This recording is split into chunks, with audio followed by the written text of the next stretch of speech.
क्या तेजस्वी प्रकाश का यानी कि प्रथा का राज खुल जाएगा? ललित गुजराल को यह पता चल जाएगा कि उनके बेटे ऋषभ ने जिससे शादी की है वो कोई और नहीं बल्कि नागिन है। क्या ललित सभी को प्रथा का ये राज बता देगा? तो अगर आज की मैं बात करूं तो एपिसोड में नागिन यानी कि प्रथा असुर को मारने में नाकामयाब रहती है। ऋषभ के साथ उसकी शादी हो गई। ऋषभ की अपनी मजबूरियां हैं, उसे जो है प्रथा से उसका राज जानना है और इसीलिए वो उससे शादी कर बैठा है।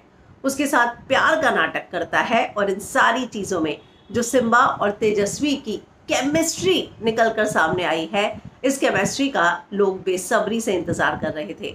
इन दोनों के बीच में जो कॉमेडी सीन्स हो रहे थे, जो शादी के बाद फर्स्ट नाइट का पूरा सीक्वेंस जो है वो बुना गया है, वो मुझे लगता है कि लोगों को जहां एक तरफ केमिस्ट्री पसंद आएगी, वहीं दूसरी तरफ शो की सीरियसनेस मुझे लगता है इससे थोड़ी कम हुई। वो बिल्कुल भी इस शो के साथ, स्क्रिप्ट के साथ नहीं जा रहा था।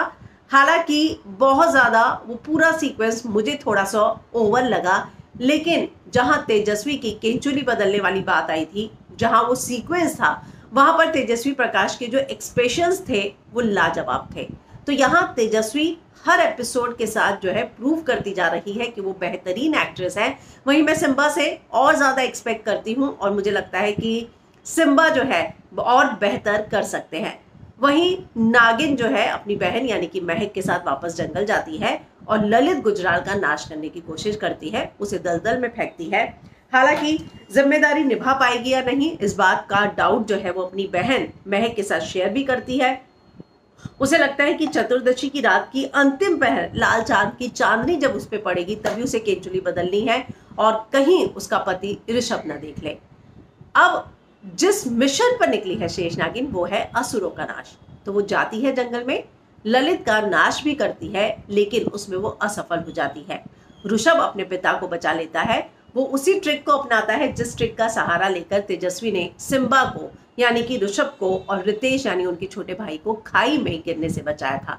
लेकिन प्रथा के लिए यहाँ पे सबसे बड़ा चैलेंज है ललित गुजराल के सामने अपने राज को बनाए रखना, छिपाए रखना।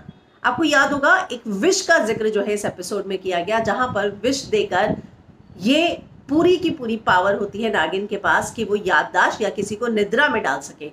तो क्या उसी विश का उपयोग करके प्रथा जो ललित है, ललित गुजराल, उसको वो विश देगी और उसकी याददाश्त चली जाएगी और उसके बाद उसे कुछ भी याद नहीं रहेगा, क्योंकि वो देख चुका है कि प्रथा जो है वो नागिन है और अब वो उसके घर की बहू है। तो कभी भी नहीं चाहेगी प्रथा कि ये राज जो है किसी के सामने खुले।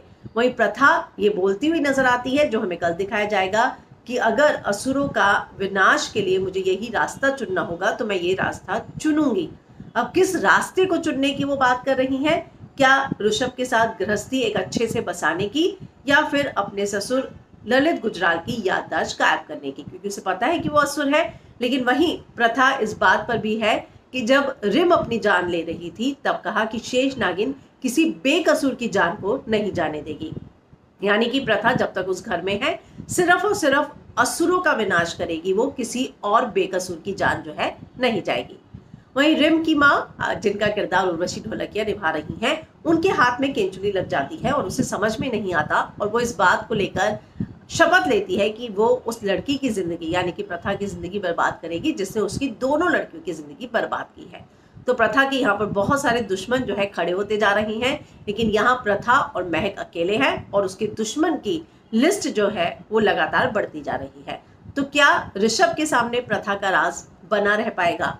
क्या प्रथा के पास और कोई ऑप्शन नहीं होगी? उसको ऋषभ को अपने पति के तौर पर स्वीकार करना पड़ेगा, क्योंकि वो कितने दिन जो है भागेंगी या कितने दिन जो है खुद को बचाएंगी। जिस तरीके से ऋषभ बार बार जो है प्यार का नाटक करके प्रथा से सब कुछ उगलवाना चाह रहा है, कहीं ना कहीं ऋषभ भी अपने मिशन पर है और प्रथा भी। तो ये दोनों पति पत्नी अपने मिशन पर है, देखना होगा किसका मिशन सफल होता है। तो आपको आज का एपिसोड कैसा लगा, कमेंट जरूर कीजिएगा।